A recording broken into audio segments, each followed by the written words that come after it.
Okay, guys, just so you're aware, once more, Jeff Donnelly, jpdonnelly8.com. The author of Raw Emotion and Political Repression, the book I wrote, Exposing Corruption. Look down below, anything, if you want, my website is jpdonnelly8.com. My Facebook, jpdonnelly8. My Instagram, jpdonnelly8. And I've got another one, jpdonnelly8_art_ another one _photography. My YouTube is jpdonnelly8 as well. And the thing is, this video right here, we're going to discuss the Springfield gun case as well, again, because, some new information has come up. So, if you remember correctly, I was supposed to have a jury trial on February 1st. But because of COVID, I guess the courts are not doing jury trials until February 15th. Okay. Well, ADA Hobbs, who's the Assistant District Attorney who's handling this case for the District Attorney's Office, has stated that the earliest that he's available, because he's completely booked up, is April 28th. So he's completely booked, and the earliest he can get into a jury trial is April 28th. And I've been trying to get this done for come May 8th. It's May 12th, whatever. It's been a year. So we're almost at a year now. So if you look at it, okay, so he wants to do the trial on there, right? And remember, we've already done a trial ready date where I've had to provide my witness list. He's already had to provide his witness list. I've had to provide my documentation exhibits. He's had to provide his exhibits, right? Okay, well, some new information here. He needs another trial ready date. We've already had one. I've already given all this stuff. He's already given all this stuff, but he wants another date. So, remember, this guy is so backed up,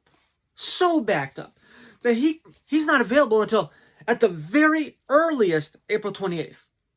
Very earliest, because he is slammed with everything. He's just so busy. Well, when he contacts the court asking for a trial readiness date, he tells the court, I'm available any Friday. Any Friday, I'm wide open. Okay, if you're wide open any Friday, how are you so booked up that you can't do a fucking trial? But he's available any Friday he's got open. And he wants to do a trial readiness date. We've already done one. But now he comes another thing that he says. We need to do jury instructions. There are no jury instructions for the type of case that I'm facing here. So, he wants to pull out of his rectal jury instructions. What kind of jury instructions can he really come up with in this case? It's very simple. On May 7th of 2021, did I have any firearms in Massachusetts? And did I have a valid Class A firearm license in Massachusetts? It's pretty simple. My firearms were moved out of state on April 24th, my birthday, when the last day I had a valid Class A Massachusetts gun license. My firearms were moved out of state, just because I had a feeling that Springfield was going to pull some shady stuff, which they did. So, when the police contacted me on May 7th, on a Friday night, did I have any firearms in the Commonwealth of Massachusetts to turn in to the Springfield Police Department? Because remember something, guns that were out of state, in a state where I'm still legally allowed to own in, I can't be found guilty on, because Massachusetts can only nail you for stuff that happened in Massachusetts. So, what kind of jury instructions does this guy plan on, pulling out of his rectal? And more importantly, is whatever judge this is gonna allow him to just make up some crazy jury instructions. Because this is pretty simple. On May 7th, 21, did I have any firearms in the Commonwealth of Massachusetts? The answer is no. Can the Springfield Police Department, or more importantly, can ADA Hobbs, prove that I had any firearms in the Commonwealth of Massachusetts on May 7th? No, he cannot, because I did not. Now the next one. On May 7th, did I have a firearm license in Massachusetts? No, I did not. Why didn't I? Because it expired on April 24th. I tried to renew it, but guess what? The city of Springfield refused to accept my renewal. They sent my application back to me with an uncashed check. Legally speaking, when you file for renewal on your Class A firearm license, they take the application, they cash the check, they send you back a receipt. That's what they do. And then you take the receipt until it's either approved or denied the renewal. But in the meantime, that receipt is your renewal, showing that it is in the process of being renewed. You have to carry that receipt. The gun license is not valid then, because the gun license expires on the day of your birthday. You do not turn in your firearm license when it expires. It is just like any other ID, state ID. When it expires, it is just another piece of plastic. And you know how I know this? Because I have my first expired firearm license. But you know why the city of Springfield pulled the shit that they pulled? Because my application for a renewal of my gun license clearly stated that the firearms were going up to Vermont. Yeah, that's why they sent back the application with the uncashed check and everything. So they wouldn't have it in their records. Because the city of Springfield are scumbags. I ran for mayor of Springfield. When I ran for mayor of Springfield, every debate I went to, I said this: how am I suitable for a Massachusetts firearm license, but not a renewal on my hawker peddler's business permit to sell the book I wrote, Exposing Corruption? Right here. Every debate I went to. How can I be suitable for a Massachusetts gun license to carry, but not for a renewal on my business license to sell the book I wrote, Exposing Corruption? Every debate. I knew I put a target on my back for this corruption. I've been facing this corruption since 2009. 13 years I've been dealing with this corruption. They took my career. They took my ability to use my degrees. They've done untold things to me in the last 13 years. And still, I fight back. And still, I bring awareness to it. Why? Because I do not let them get away with doing this shit. That's not who I am. I'm not someone who's going to sit back and allow them to trample on my rights. So I ask you this. If he's got all these Fridays available, how about a jury trial? Why? Because he's a coward. He knows he's going to lose. This guy is a veteran, which is a shame. He should be ashamed to be a veteran. He took an oath to protect the Constitution. And what does he do?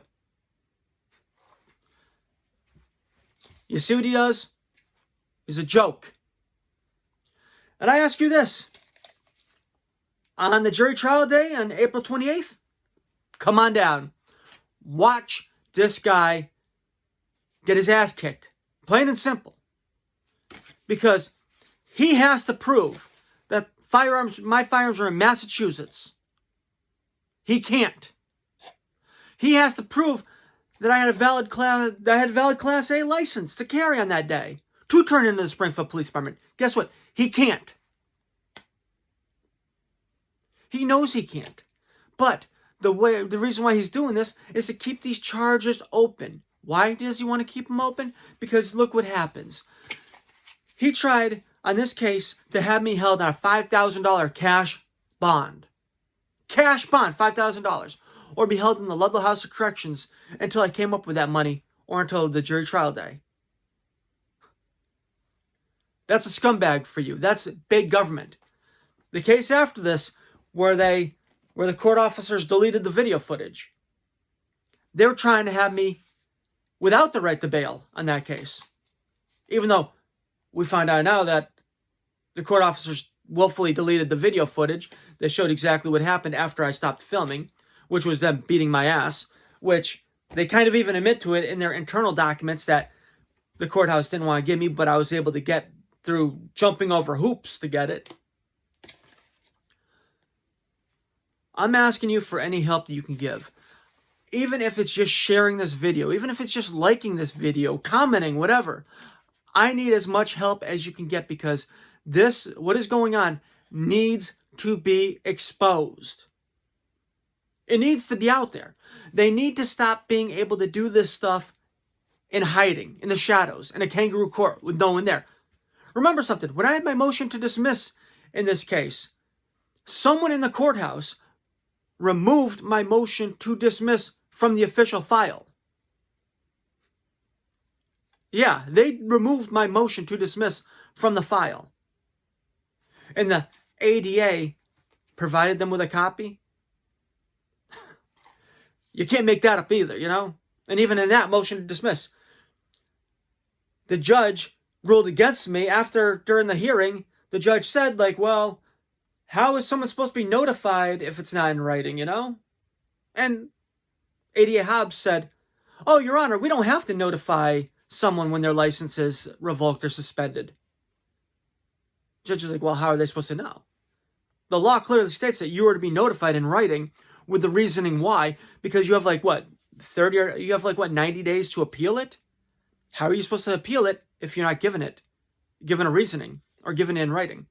This just shows how corrupt the Massachusetts judicial court really is. And as long as they're able to do this without people paying attention, they'll do it. And it may not be me next time that this happens. So it might be you. It might be someone that you're related to. You never know what's going to happen. If you're a cop, guess what? It could even be you. Because the way it is nowadays, you're not protected either, you know. Okay, Buttercup? You're not protected. You make one misstep or something that's perceived as a misstep, and you're screwed. So, even if you are a cop, stop protecting the corrupt ones. Stop looking after the corrupt district attorneys. Stop looking after the corrupt judges. Stand together and stop this. Once again, anything you can do to help, please help. Because I am clearly getting railroaded in this, and with these so-called jury instructions that I have to put forth, ADA Hobbs has to put forth, and the judge has to decide which jury instructions we're using for this case. There's an issue there, because when it comes to corruption, whoever's jury instructions are used is going to be where all the weight is. And you know as well as I do, my jury instructions that they need to prove that I had a firearm license on that day, and that they have to prove that I had firearms in Massachusetts that day. We both know that ADA Hobbs is not going to be putting that forward as jury instructions. Who the hell knows what he plans on putting forth, but we both know, everyone here knows, that he is not going to be putting forth what he needs to put forth as jury instructions. Have a great night, guys. Have a great day, you know. Stand on your feet, fight on your feet, never get on your knees. Never give in, never give up.